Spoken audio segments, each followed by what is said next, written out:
This is Leadership in Action, and I'm Casey Cheshire. Join me as we delve deep into the passions, expertise, and experiences of Boston area innovators. Sponsored by the Boston chapter of the Entrepreneurs Organization. This is Leadership in Action. And there it is. I hit a button and the energy gets turned up a notch or two or three or four.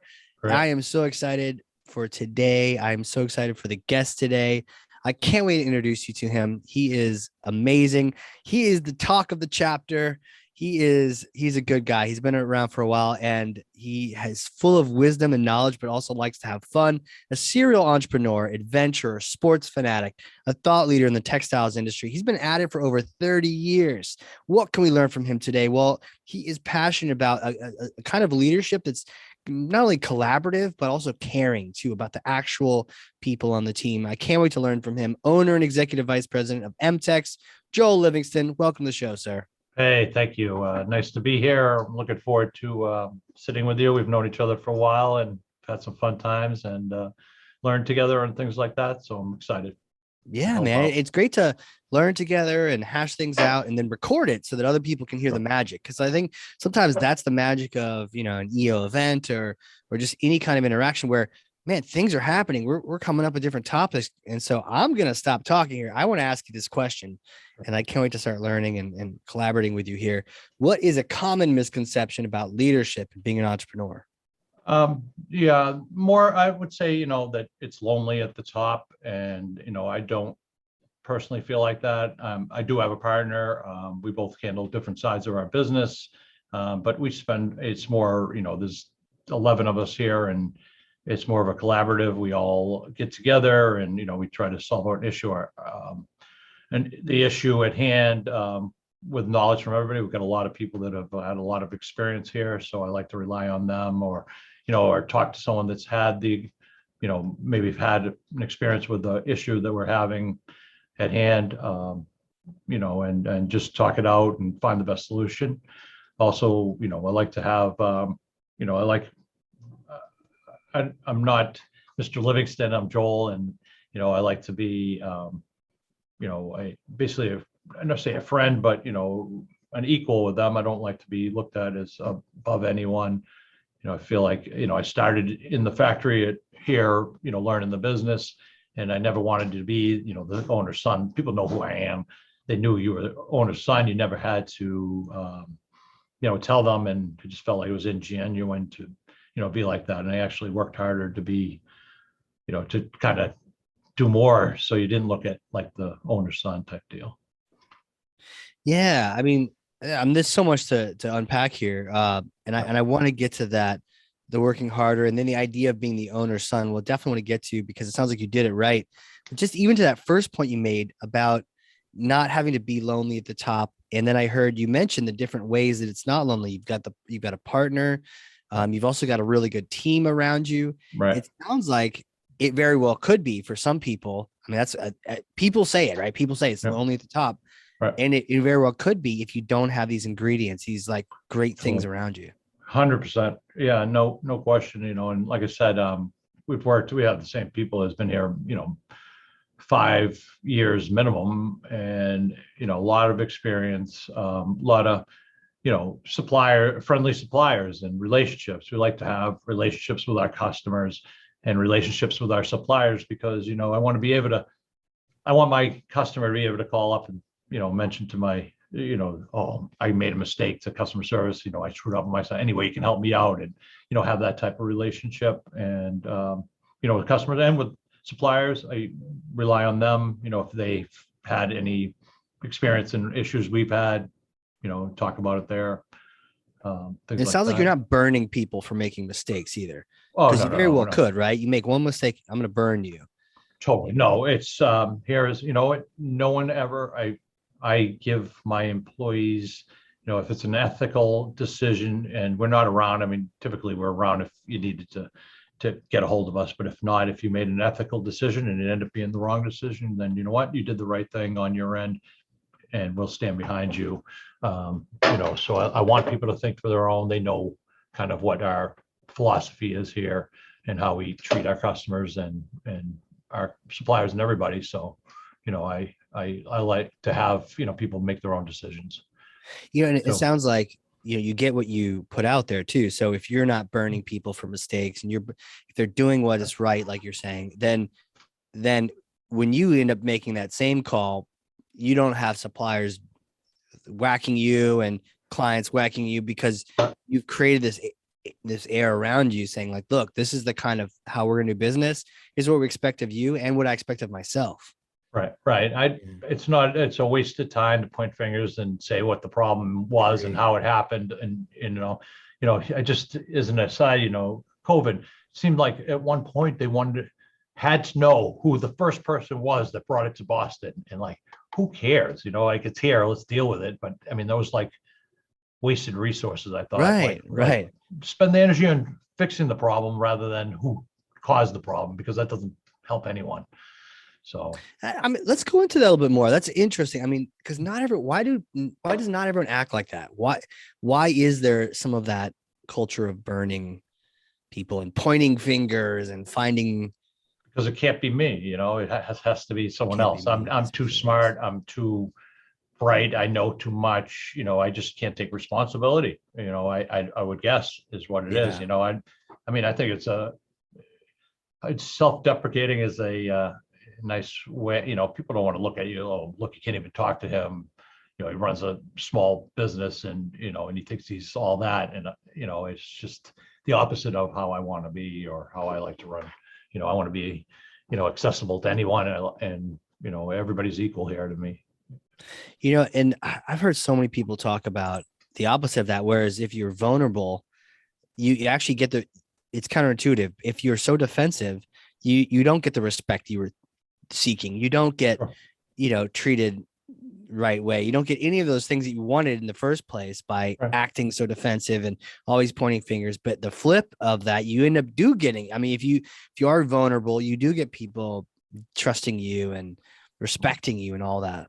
Totally. I want to work at a place you're comfortable, you can be yourself, and if you make a mistake, you're not nervous you're going to get fired. And and I like to, we're a sales company. I want everybody to know how much we're private, but I tell everybody my sales every day, how much we make, and not how much we make, but how much we do in sales and things like that, because sure, that's the ultimate goal for all of us, to have the highest amount of sales. I want everyone involved with that and knowing that. And I like to share good news, and if we have bad news, we share bad news. Right. Transparent like that. Yeah. Oh, go ahead. Oh no, I was just saying. I was gonna say that. So, to your myth, you've got partnership. We talked about the team being around you. Talk a little bit about what makes a partnership succeed. Sounds like you've got that going. Yeah, we've been lucky. So a little background is my dad was 75% owner, and he had a partner who was 25%. That partner was 15 years younger than my dad.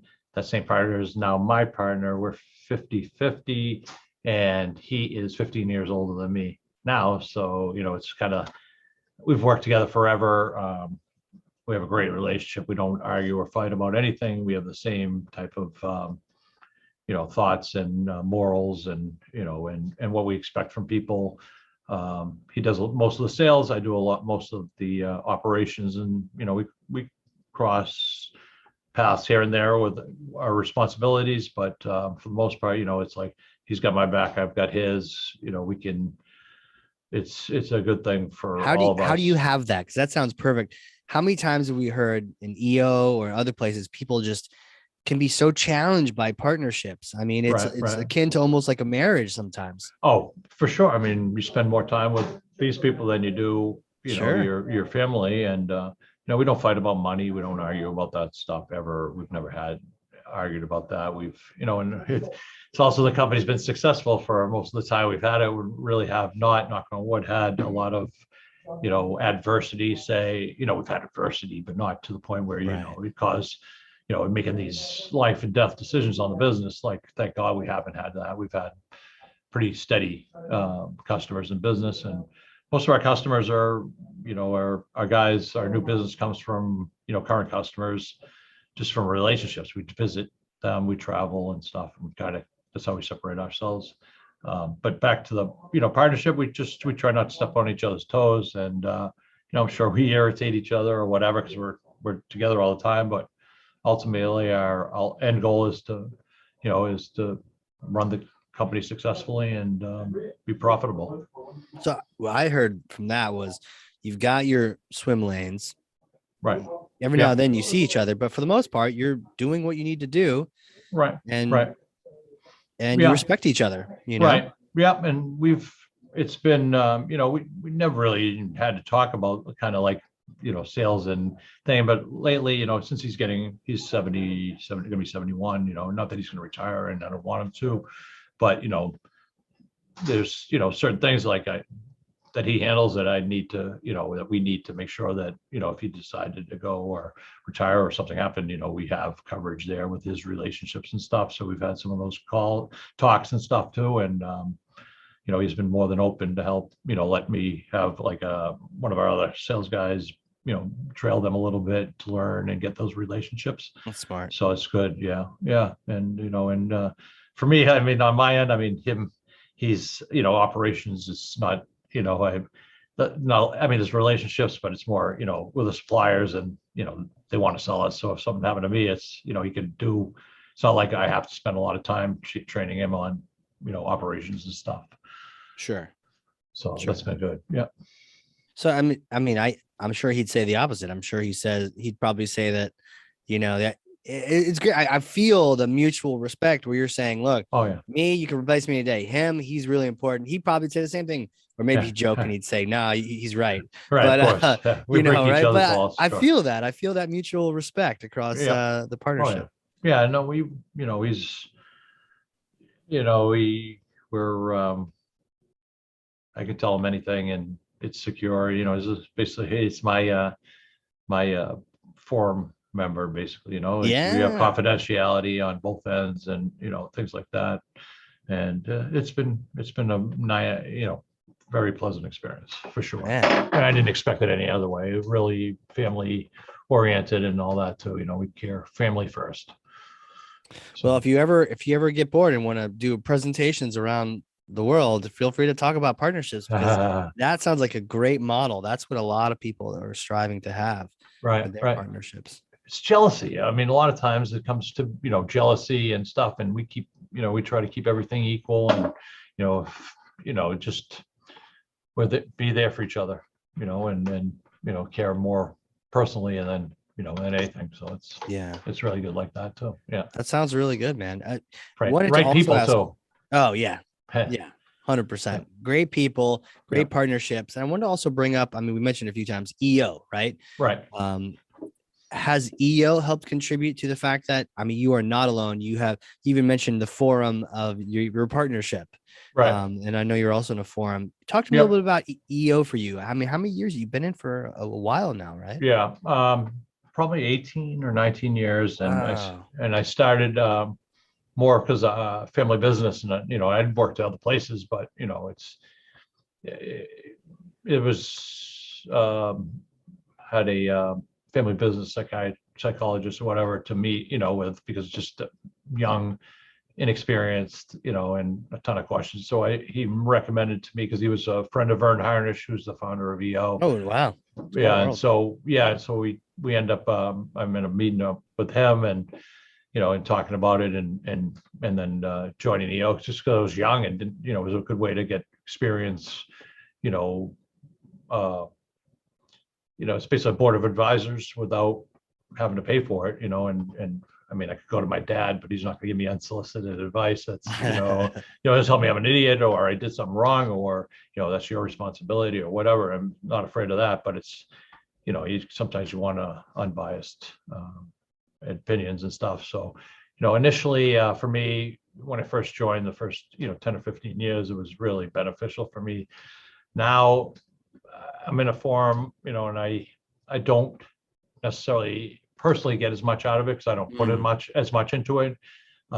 Only that, but I also haven't quit because I like to mentor. I feel like I'm doing more mentoring than I am, gaining back because my business has been established for a long time. It's pretty, can run pretty smoothly, not a lot of hiccups, deal with them, but it's it's not major stuff that I need like multiple people on now. I'm not saying I wouldn't need them in the future. That's also why I have it. And I have, aging parents and, Yeah. all the other things that come with that. So, so I've hung in there and been there and I've been on the board and things like that too. Yeah. Yeah. It seems like I've seen that too, where I've only been about 7 or 8 years in EO, but that initial bit of time where you're just getting business lessons left and right, just by even being in the same room as someone else, you hear traction or Vern harness or all these things. And then it sort of changes as you have been in there longer. And it's less about every sort of business issue, because you might have already presented on it. You might have already figured it out. And later it's more about family or personal or just life changes. And then the mentorship giving back. Yeah. Right. And, it's, sometimes I don't have enough to share, it's like, I don't have enough to share sometimes. So it's harder, and it seemed like, and I'm the biggest one. I mean, it's about action, and I've had the same kind of stuck in the mud issue for, 1,000 years. And, I brought it to 2 or 3 different forums that I've been in, and, and it's me, it's not them. I mean, I've gotten the right advice every time. It's just like, some of these things I haven't still hired to. That's tough. I've done on that your before. own, Yeah. So you see a lot of that, especially the longer you're in it. And, I mean, that's the hardest part. That's why people join, and maybe they can never figure out why, but, you hear a lot of that. So, yeah. And then me, I just, like, I feel like I need more, I haven't done enough action on my end. Yeah, there's something about that, right? myself. Like EO talks about, make your own experience, and there's a little, some of that's kind of tongue in cheek because it absolves them of a little bit of responsibility, but at the same time, there is some truth to it where, what you put into it sometimes has a correlation to what you get out of it. Do you go to the events? Do you, go to forum? Do you prep for forum? All those things.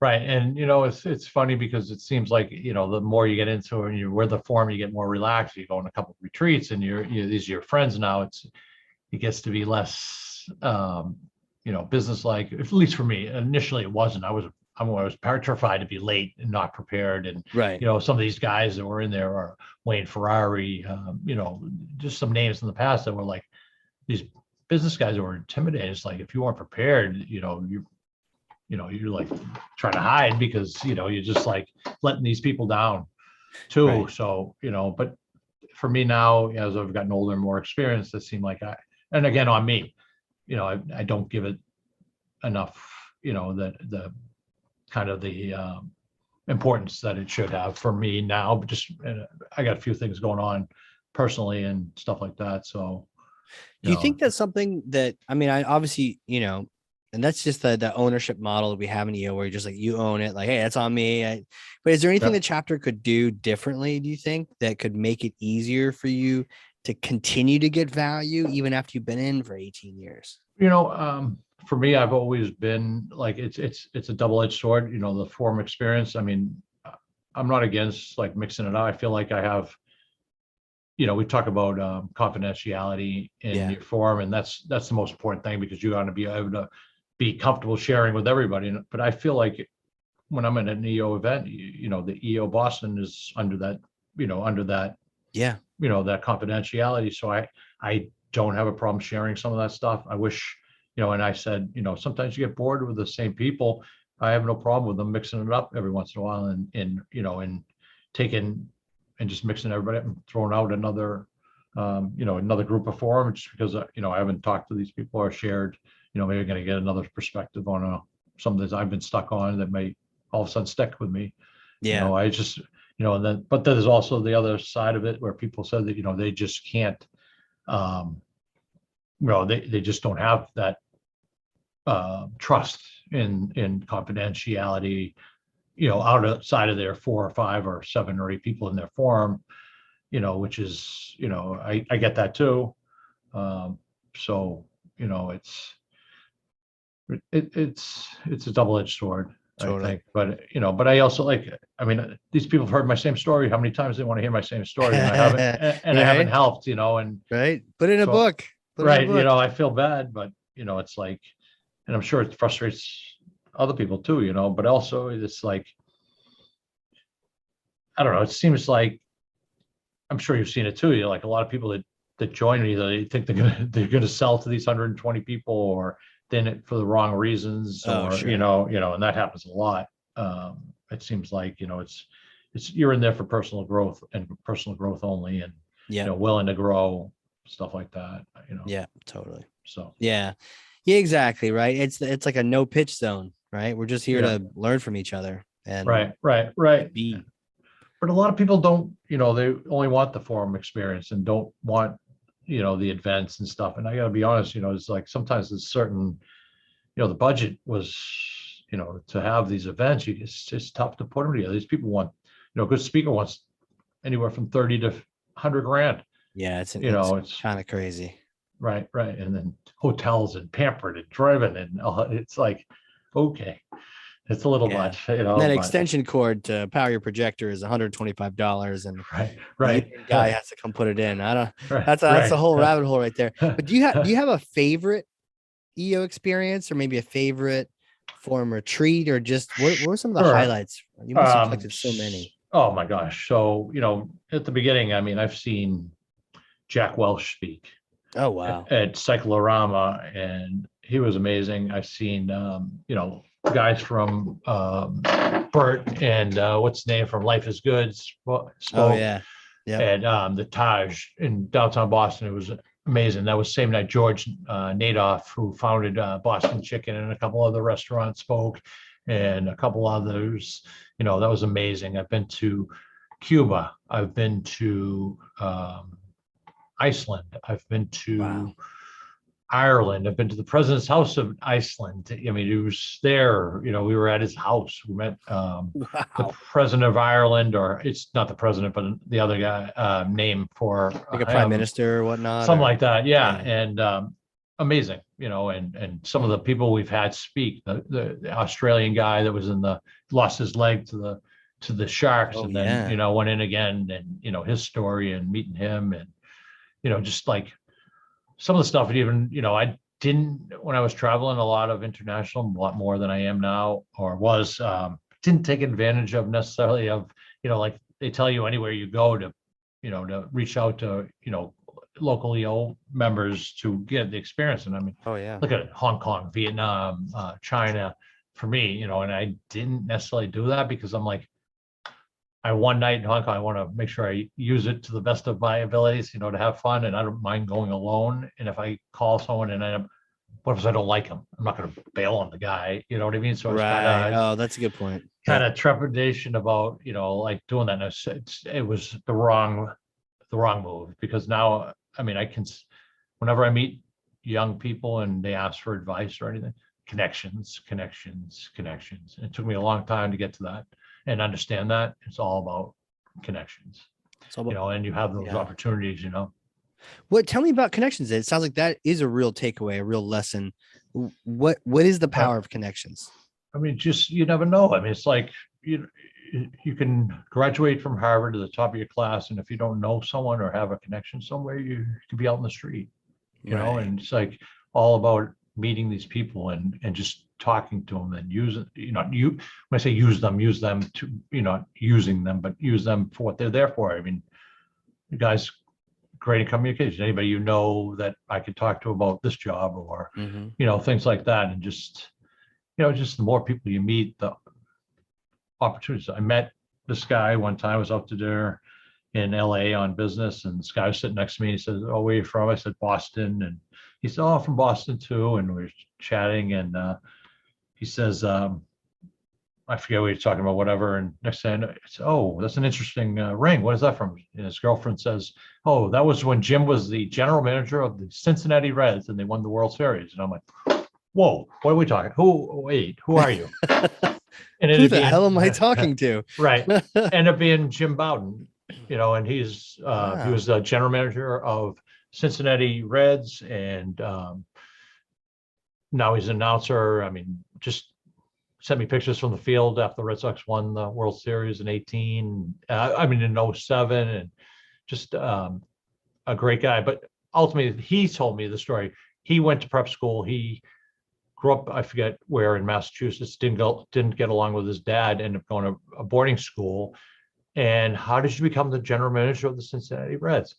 Well, my roommate's father was one of the majority owners of the Reds. He liked me and put me in that position.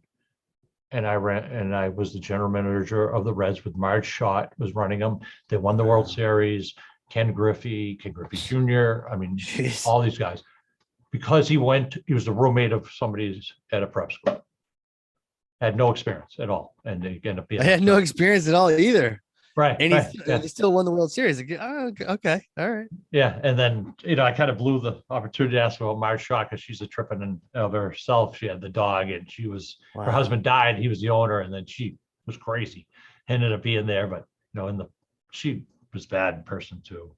But had a little bit of Nazi leanings. But. Oh, geez. Connections again. Right. People, right. But, there's good people and there's bad people, right? So. Oh yeah, it's just interesting, just because he was a friend with so and so, and just because he's roommate, yeah. Jeez. Yeah. You never know those type of things. You meet someone and you never know who they are or what they do and what they can do to help you. Absolutely. And you mentioned this earlier, the idea of hear my story. How many times are you going to tell it? Right. Well, I have known you for a bit, but I don't even know your story. So I'm going to ask you, who are you? Take me back in time. Little Joel days. Yeah. What was it like growing up you? Grew up in Marblehead, Mass. It's a great town. Everybody, you stay there, you do everything there. All your friends are there. Played town sports and big hockey player all my life. And, nice. Most of my friends, started there and what position did you play? I was a goalie of all You're things. A goalie. Yeah, lefty goalie, a Jewish lefty goalie. As an aside to that, I know there was 8 Jewish hockey goalies in Marblehead, Swampscott, Salem, North Shore area when we were growing up, and it's just amazing. I never realized that. We started thinking about it and talking. It's like, holy smokes! First of all, why would your mother allow you? Good Jewish mother shouldn't allow me to get hit by hockey pucks. But there's 8 of you. Do you have a nickname for the group? No, because it's kind of just like found out about it now, and it was just interesting to think about, that happened like that. Yeah. Grew up in Marblehead, older brother, younger sister, mom and dad, 84 and 82, married over 60 years, happily married, still in love.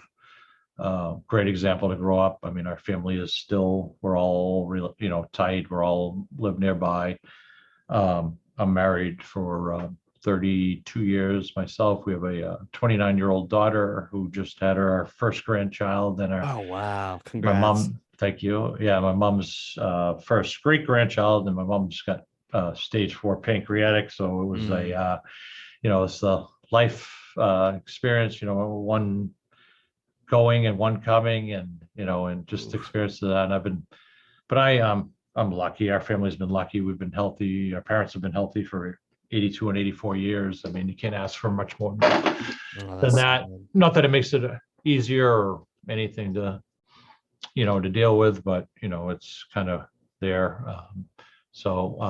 Then there I went to Plymouth State College, and which is a party school, I hear. Yeah. Did you know that going in? Did your parents know that? Really? Probably not.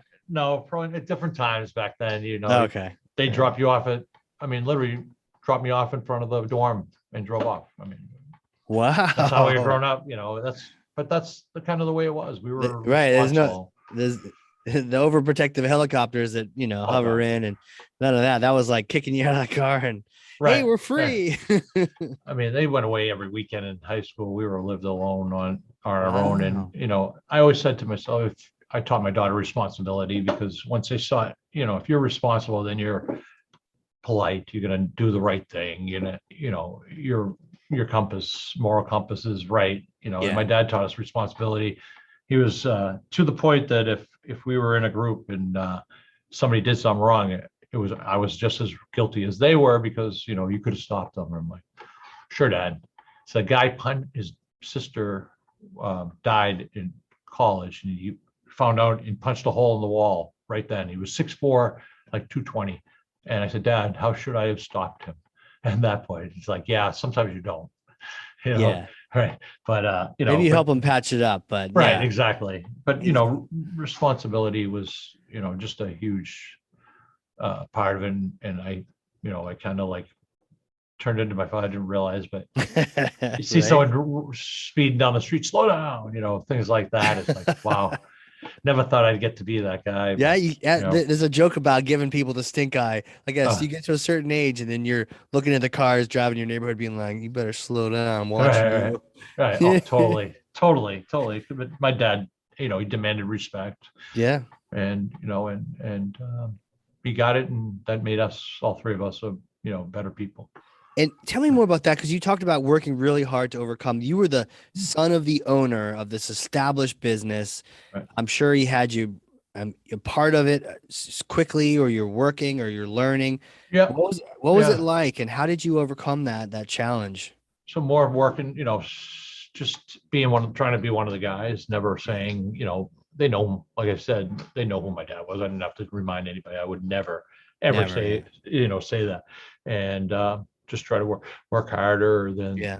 the other people. But I was, making boxes when I was 13 back in the day, just working there and working with these guys and stuff like that, that are there, and, just working hard, keeping my mouth shut, learning, and not knowing, I don't know anything. And, period. I don't know anything. You teach me. So it's kind of that It's a way. credit to your dad that you came in with that attitude. That was probably that responsibility attitude, and somehow he kept your ego at check. And even though your dad had a company, it doesn't sound like you were spoiled. It didn't sound like Oh, no. you grew up with that, all the No. brand new hockey gear or anything like Oh, that. God. Never. Yeah. My dad grew up poor in Dorchester. My mother was in Oh Chelsea, yeah, wow. and we were the last family to have the microwave, the last family to have video games and VCR and all that stuff, just because my dad had a chair in the living room. If he was home, you did not sit in it, period. Could Yeah. you imagine parents doing that nowadays? Oh, Taylor, please take my seat. Hunter, don't cry, honey. Here's a cookie. I mean, you see this all the You time. It's like do. my parents weren't my friends. At restaurants too. I Yeah, do remember my dad specifically telling me, "I'm not your friend." 100%. I think I cried a little bit because I thought he was supposed to be, but then you realize later, like, no, that's the point. He's not supposed to be your friend. They're Supposed to not make your sure you friend. get what you need. Yeah. 100%. We weren't. They didn't take us out. We were animals, so they didn't let us to take us to dinner, or because we wouldn't behave. So they didn't put themselves in those positions. Yeah. And I don't blame them, but I mean, they didn't want to be our friends. They wanted us to respect them. I wanted to be with my parents, of course, but not because they were my friend. They're going to do stuff for me, or and that thing. It's not, just not, Different and kind of relationship, right? I mean, it was, yeah. totally. And even with my daughter, you try. It's so hard, like it breaks your heart to be tough on them, but it's for their own good too. So that was, But I don't there's know that that I was balance, right? Because like sure. you're Yeah. doing better maybe Right. than your parents were, and they wanted that to be the case, and Sure. you're doing better, but you also don't want your kids to know if you're doing, like, I want that, my same with my kids. I want them to, I had a pretty, pretty decent, mid-level thing where we didn't always get what we wanted, and my parents, and I knew Right. that they weren't rich. I could feel it. They Right. weren't Right. poor, but I Right. knew that, like, you needed to appreciate things. And my Right. grandmother gave me some cash in a card every now and then. And my Right. dad was always Right. like, "Don't give him money, Right. don't Right. spoil my kid." There's no question. I mean, it's different. Like, these people there, it's not benefiting the kid. A lot of these people Right. that, I talk about when kids say, you're going to college, they're seniors or whatever. No, I'm not going to go to college.